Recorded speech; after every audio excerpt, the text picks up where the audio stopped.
Okay, everyone, we are back. The reason I cut the video and I started another one is again because of the monetization of YouTube. So we jump back to exactly wherever we stopped. Now we're gonna deprime it and start the process, show you what to do.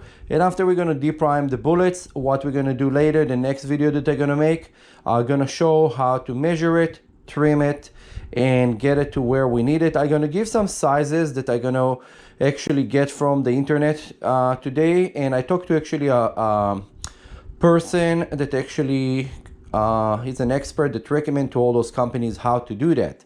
I will talk to him today and I will give you all his notes, and I guess we're gonna go from there. So let's jump into it. So we already have the bullets that we annealed earlier, and what we want to do with that is actually put it in.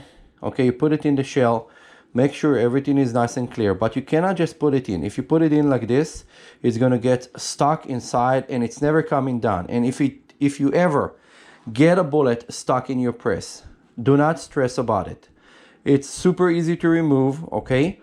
Only thing that you need to do is actually remove your die, okay? You're gonna turn this thing out, and what you do, you're gonna flip it and install it from the bottom. After you install it from the bottom, you're gonna drill your bullet, okay? And you put a thread in it. You're gonna re-thread it. You can do this one probably with a 1/4 inch. And after you do that with a 1/4 inch, you drill it, make a thread with a 1/4 inch. You're gonna put a bolt in it, and then you're gonna shove it this way. And then you're gonna put a couple different washers and another big washer on the top, and while you're gonna lift it up, and when you press it down, it will pull the bullet down. I'm gonna show it in another videos, but if you Google it, there is a lot of those videos online. I'm just giving you a quick crash course how to do that if something happened. Now, there's a couple different products. There is the Lee, I used yesterday the Lee lubricant. It worked well, but then there is the Hornady that, again, I'm not recommending any of those. I'll just experience. I'm gonna try a little bit the Hornady because this is a little bit more greasy, and the other reason that this will not dry as much as that. So when you put it in, you know, hopefully it's gonna stay better, and you see like it's kind of very messy. I'm putting a lot of it. I'm gonna put some inside, and then after I'm done with them, before they're ready to reload, I'm gonna throw them in the tumblers again, just to actually remove some of those grease. You can always wipe it off, of course, but I'm gonna throw it into the tumbler just to get the inside. I got some over here on the lip. It's very important to get it in the lip, because when it's getting in, there's some parts that will grab it, okay? And then this will go right there. Now, always have a towel handy to clean your hands when you do that, because this is pretty annoying to do. Now at this point, when you're using the Lee already gonna dry on you too much. So this is one of the problems that I find with this. This is great for anything else, and it did work perfect. Now, pay attention. I'm gonna be real quiet because you're gonna hear it how it's pop. So let's do that. Shh, everybody, be quiet. Put it in. You hear the primer hit the floor, and then you take it back up, and what I want to do, press it all the way, see that those two engaged,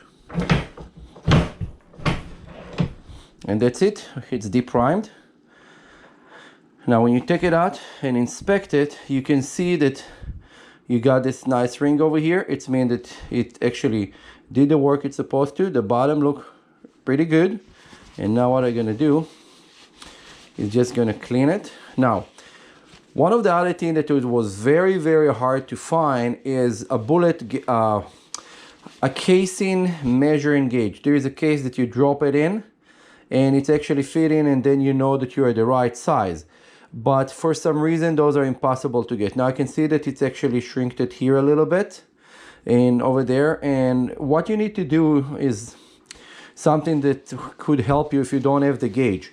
Have your rifle with you, and one of the way that you can do, you can just make a dowel, put it here and shove it into your rifle, and check them one by one that they're cycling right, and then you can pull them out, you know. And if it gets stuck, you pull it, it got stuck, just take that wood dowel from the other side, punch it, and it's going to come out. It's not going to hydro-lock on your rifle.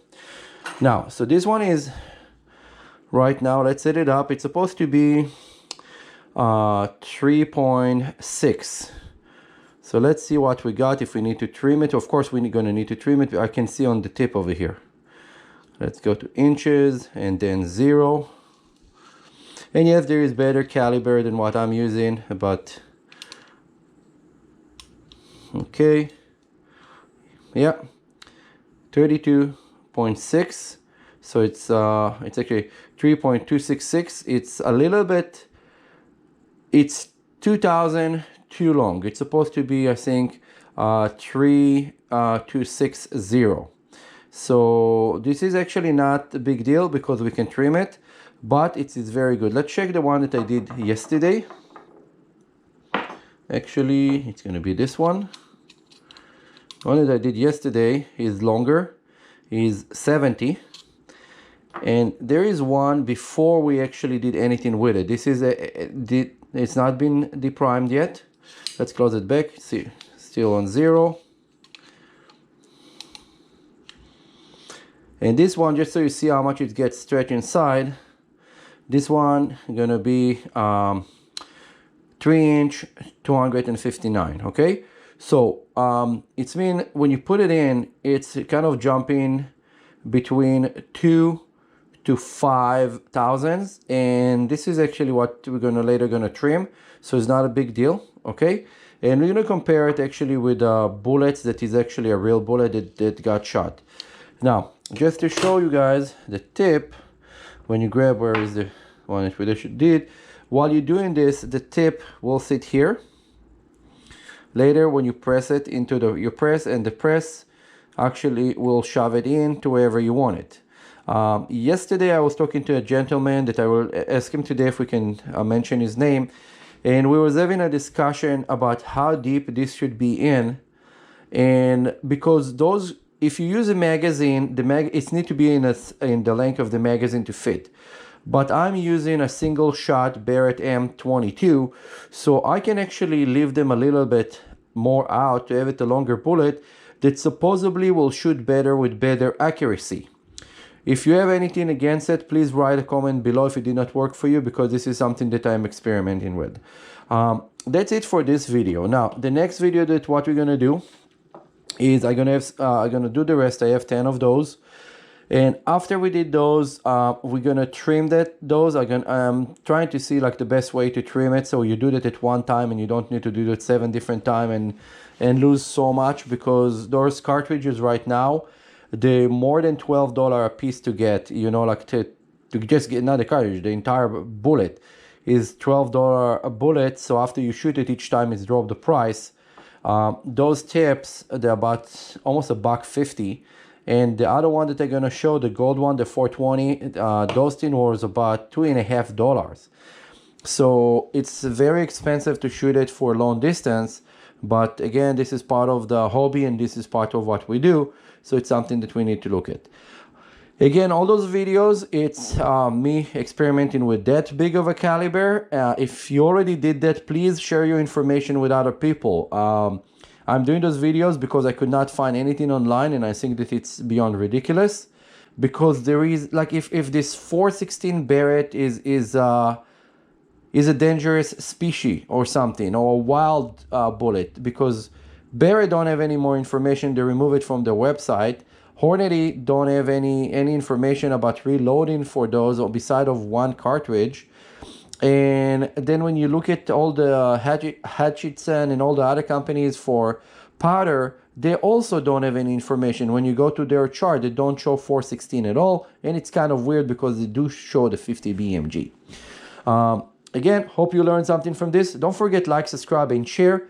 And do me a favor, jump to one of my other videos, the RC videos, any of the other one, just let it run, press a like, write a stupid comment, just so we can get some money from YouTube. Let's fight them in their war, because if they want to demonetize this, just open something or let my video run so we can get some money out of them. Bye, see you in my next video.